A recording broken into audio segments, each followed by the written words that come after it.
Hello po mga kabayan, kumusta po kayo? Ako po ay magbibigay ng aking opinyon at malaya naman ho tayong gawin to basta wala lang tayong inaapakan, wala tayong sinisiraan ng tao. At ito mo naman ho inaka-public, wala po itong kinalaman sa Kalingap. Siyempre, nakasubscribe pa rin ho ako sa kanila. Ito po yung napanood ko yung kay Junjun, kay Kagwang by Papaya Official po. Si Junjun ang nag-vlog. Yung pinangalanan niya, yung pasalamat siya sa mga dating sponsors nila. At hanggang sa kasalukuyan. So, opinion lang ho ito sa akin. Pagpasensyahan nyo na. Kaya nang sabi ko, malaya ho tayong magbigay ng ating opinion.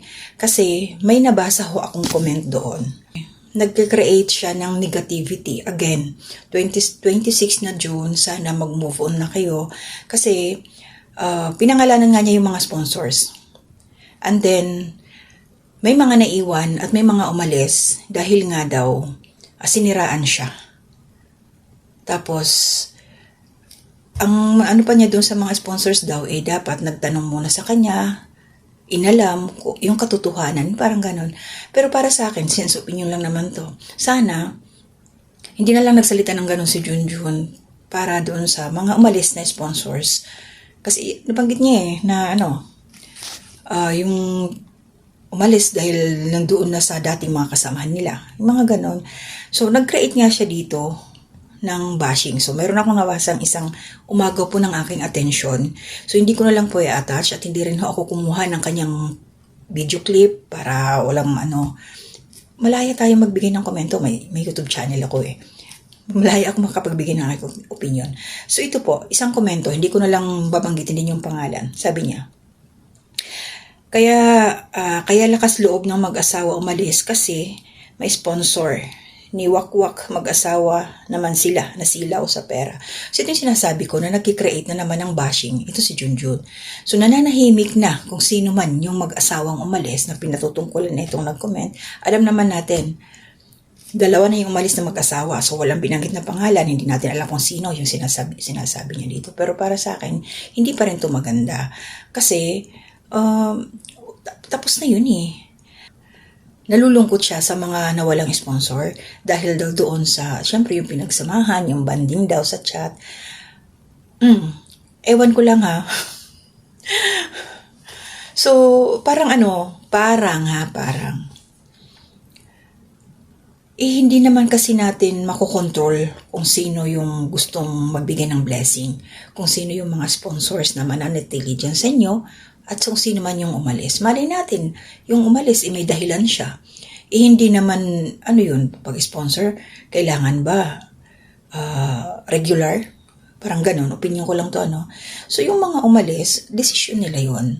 At malaya silang mag-share kung kanino nila gusto. Hindi datin dapat hawakan ang mga sponsor. Bahala sila. Free. Diba? Kasi yung pagbibigay ng blessing, nasa puso yan kung saan nila gustong ibigay. So, isa pang napansin ko dito, opinion ko lang. Parang kasi syempre matagal na 2024 pa daw yung mga sponsors na yon, mga binanggit niya. At binanggit din niya doon yung mga kung ano yung mga purpose na mga ibinigay. Tapos, mayroon pa naman mga naiwan ngayon. So, sa akin lang, since matagal na yon, parang kinalabit niya. Oy, kumusta na kayo? Nandito pa kami. Parang yung gano'n, opinion ko lang to, huwag niyo akong mamasamain. Kasi kung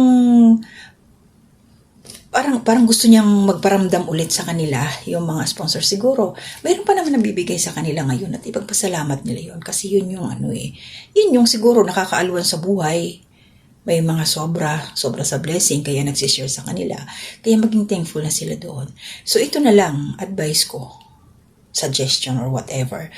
So, kung para manatili ang sponsor, syempre, magpakita ng maayos.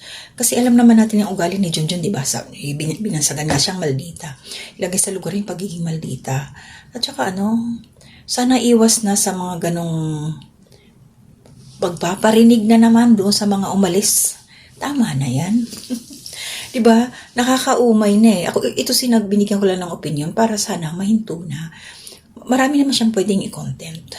Mag-move on. Tapos na. Tapos na. nangyari na lahat-lahat. May mga rason, may kanya-kanyang dahilan. Sabi nga ni Ate Minggay, panood ko yung vlog niya. Tanungin si Junjun kung ano yung dahilan ng mga pag-alis, di ba? Siyempre, may mga private na usapan na yan, kaya hindi na pwedeng i-reveal. Pero kung ganyan, wag na Junjun, kasi mamaya may masagasaan ka na naman. May mga binanggit ka pang iba dyan. Na kung sino-sino, mamaya patulan ka na naman. Di ba? Alam na lang, maging good vibes na lang. Good vibes na lang, wala nang kung ano-ano pa na nananahimik na nga yung mga umalis Nagpalit na nga ng pangalan ng YouTube channel. Alam ko naman, hindi sila magpapalit ng ganon. Kung hindi, hindi sinabihan. O, ayan, diretso na tayo.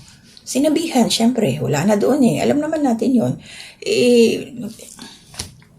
alangan naman, kumapit pa, di ba? Yun lang naman, sa akin, Junjun. Move on ka na.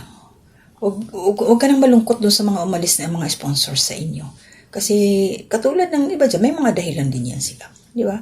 Respeto natin yung pag-alis nila at pasalamat mo na lang yung patuloy na sumusuporta dyan sa inyo.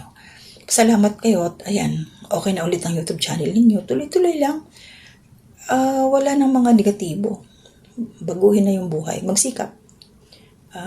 Magsikap na lang. Kaya nyo yan. Pambihira. Wag lang samahan ng bibigay na naman ng hindi maganda na pangunawa sa mga viewers. Lalo na yung iba dyan. Marami sa komento. So, sabi nga, i-love-love na lang, di ba? Magmahalan. Wala nang ano ba yung plastikan? Sabay ganun So, yun lang yung sa akin. Nag-advise lang ako at nagbigay lang ng aking opinion para doon sa mga binanggit ni Junjun ng mga sponsors. Kasi syempre, baka mamaya, yung mga umalis, hindi natin masabi yung kanilang damdamin. No? Binanggit pa man din yung mga pangalan. Yeah? So, yun ang mahirap. Pagiging thankful na lang. Kung nasaan man sila ngayon, pag-pray natin na malay natin, may pinagdadaanan nga, tapos what if, kaya na naman nila. Diba? Kasi sa hirap ng buhay ngayon, syempre uunahin ang pamilya. Pasalamat may mga sponsors, may mga nagmamahal. So yun lang yun sa akin. Maraming salamat sa inyo. Pasensya na kayo. At ako'y nagliwaliw. Malaya naman tayo magbigay ng ating mga reaksyon sa kahit kanino. Basta maging maayos lang. Walang halong paninira. Yung makatotohanan lang. So, ingat po tayong lahat. Salamat muli mga nakasuporta sa akin, sa buong Team Kalingap, Kalingap Tahanan, at sa lahat ng mga communities po na nagsama-sama dito sa aking Munting Kubo. Salamat po sa inyo. Ingat po tayo. To God be the glory.